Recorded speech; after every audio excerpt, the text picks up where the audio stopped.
Hi, you guys. Welcome back for our daily practice questions. As always, I like to get into my introduction and disclaimer before getting started with our questions for today. So, for those of you who are familiar with me, hey, y'all. For those of you who are new here, welcome, welcome, welcome. I'm Dr. Brittany Weinstock. I am a family nurse practitioner, and I'm the founder and CEO of the Nursing Studio. I provide resources, tools, review videos, review courses, review books, and one on one sessions to assist nurses as well as nurse practitioners with success on their boards as well as in practice. I've been doing this since 2015, assisting nurses and nurse practitioners internationally with exam success. Now, I always like to go over my disclaimer and reminder because we know there's no absolute in medicine. We treat on a patient by patient basis, and any of the questions that you see here are based on the current guidelines that are being tested on the ANCC as well as AAMP. Now, any of the videos that I may be teaching on things that we currently do in practice, I will always say that so there's no confusion. So, with that being said, let's get into question number one for today. Question number one states the nurse practitioner is reviewing the patient's recent lab results. The hemoglobin and hematocrit are low. MCV is 70, MCHC is 24, the ferritin and iron levels are normal.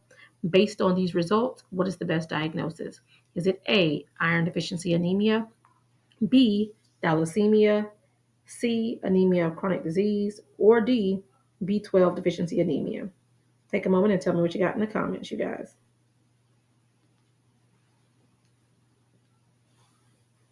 All right, you guys, I always recommend reading the stem of the question first because it allows you to slow down to ensure that you're answering what is truly being asked of you. So here, the stem of the question states, based on these results, what is the best diagnosis? And you know what I always say, if they're asking you for a diagnosis, you need to run it back and look at those assessment findings, right? How does this patient present? What are we seeing on the exam?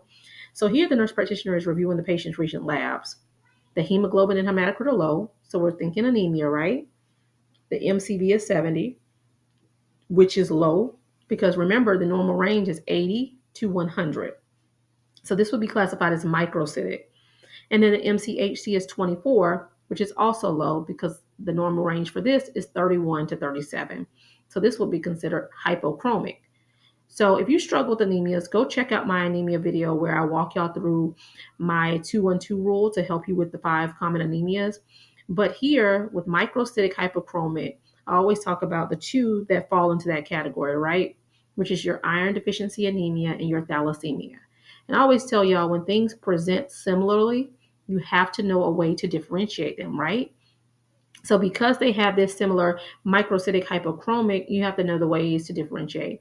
And here the question actually provides you with those details. It states that the ferritin and iron levels are normal. So you should be able to eliminate iron deficiency anemia because if we are deficient in iron, our iron levels will not be normal, nor will our ferritin levels, which is your iron stores, right? They would be low, correct? So here the best answer is B, thalassemia. All right, so question number 2. The nurse practitioner is reviewing the patient's lab results. The hemoglobin and hematocrit are low. The MCV is 92. The MCHC is 34. Based on these results, what is the best diagnosis at this time? Is it A, iron deficiency anemia, B, thalassemia, C, anemia of chronic disease, or D, B12 deficiency anemia? Take a moment and tell me what you got in the comments. All right, so here the stem of the question states, based on these results, what is the best diagnosis at this time? So again, it's asking for the diagnosis, so we need to run it back and see what the assessment findings are showing, right? Um, and here, again, we're looking at lab values. The hemoglobin and hematocrit are low, so we're thinking anemia.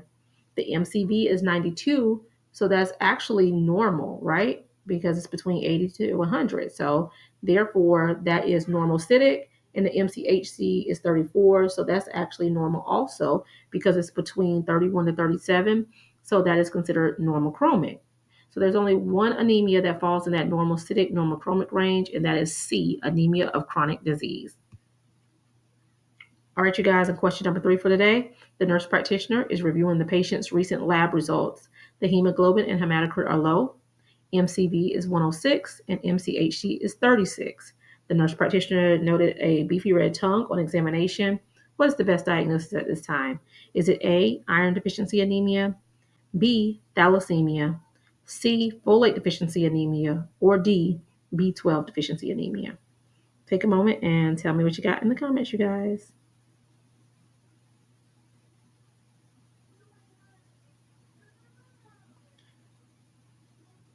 All right, you guys. The step of the question here states the nurse practitioner. What is the best diagnosis at this time? So again, with the diagnosis, you want to run it back and look at the assessment findings.